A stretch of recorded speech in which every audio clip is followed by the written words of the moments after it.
एवं सभा में उपस्थित सभी साधर्म्य भाइयों को मेरा सिद्धार्थ वंदन। तो आज की इस प्रवर्तमान ज्ञान गोष्ठी में मेरा प्रतिपाद्य केंद्र बिंदु है सम्यक चारित्र व श्रावक के पाठ अनुगत। तो सर्वप्रथम हम इसे दो बिंदुओं के माध्यम से जानेंगे। सर्वप्रथम सम्यक चारित्र का स्वरूप व पाठ अनुगत व उनके उदाहरण व इत्यादि परिभाषा। तो सर्वप्रथम चारित्र के सम्यक चारित्र के कुल दो भेद होते हैं, एक देश चारित्र और सकल देश चारित्र। एक देश चारित्र में 5 अनुगत, 3 गुणगत और 4 शिक्षागत आते हैं और सकल देश चारित्र में मुनिराज आदि के जो व्रत होते हैं इत्यादि वो आते हैं सकल देश में। तो 5 अनुगत अहिंसानुगत, सत्यानुगत, अचौर्यानुगत, परिग्रह परिमाण व्रत और परिग्रह ब्रह्मचर्य व्रत और 3 गुण व्रत में व्रत, देशव्रत और अनर्थ व्रत आते हैं। 4 शिक्षाव्रत में सामायिक, उपवास, भोगोपभोग परिमाण व्रत और अतिथि संविभाग व्रत आते हैं। जो एक देश चारित्र होता है वह स्थूल रूप से पालन किया जाता है और जो सकल देश चारित्र होता है वह सूक्ष्म रूप से पालन किया जाता है। तो इसी को देखते हुए आचार्य अमृतचंद्र देव अपने सुशासितोपाय ग्रंथ में लिखते हैं कि अप्रत्यक्षानावरण चौकड़ी का अभाव होने से एक देश चारित्र प्रकट होता है और एक देश चारित्र प्रकट होता है। अब हम अपने दूसरे बिंदु के माध्यम से जानेंगे कि अनुगत किसे कहते हैं, वह कौन कौन से होते हैं इत्यादि। तो सर्वप्रथम हम जानेंगे अनुगत किसे कहते हैं। तो पंडित दौलत राम जी अपनी शहनाला ग्रंथ में लिखते हैं कि श्रावक दशा में एक देश त्याग वही अनुगत है। तो हमने पहले जाना था कि अनुगत कौन कौन से होते हैं।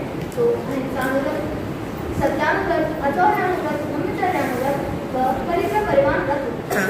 तो सर्वप्रथम हम जानेंगे अहिंसानुगत। हिंसा के स्थूल व एक देश त्याग को अहिंसानुगत कहते हैं। अगर हम इसे विस्तार से देखें तो चल जीवों का घात व अप्रवचन स्थावर जीवों का घात वही अहिंसानुगत में आता है।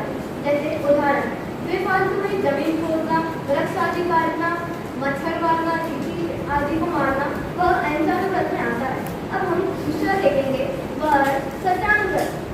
ऐसा झूठ जैसे झूठ का एक देश त्याग वही सत्यानुगत है।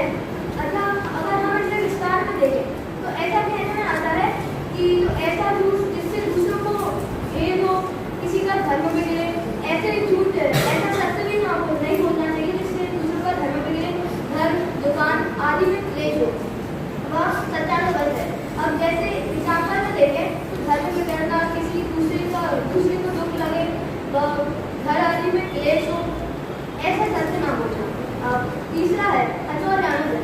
तो अचौर्यानुगत में ऐसा कहने में आता है कि चोरी का एक देश त्याग वही अचौर्यानुगत है। और तो जैसे जब एक जो श्रावक होता है वह जब व्रत पालता है तो उसमें ऐसा नियम होता है कि जो पानी और मिट्टी के अतिरिक्त जो भी कोई भी वस्तु से देगा तो वह बिना लिए कोई भी वस्तु ग्रहण नहीं करता, वही अचौर्यानुगत है। और जैसे जो श्रावक होता है जो व्रतों को पालता है, अगर कोई भी उन्हें जल और मिट्टी के अतिरिक्त धन, नौकर, नौकरानी इत्यादि कोई भी वस्तु दे तो वह लेता नहीं। अपना चौथा आता है ब्रह्मचर्यानुव्रत। ब्रह्मचर्यानुव्रत में ऐसा कहने में आता है शील का एक देश त्याग वही ब्रह्मचर्यानुव्रत है। अपनी स्त्री से विरक्त रहना व दूसरों की स्त्रियों में काम भाव आदि रखना वही ब्रह्मचर्यानुव्रत है। अब उदाहरण के मामले में देखें तो आचार्य समंत अपने ब्रह्मचर्यानुव्रत है।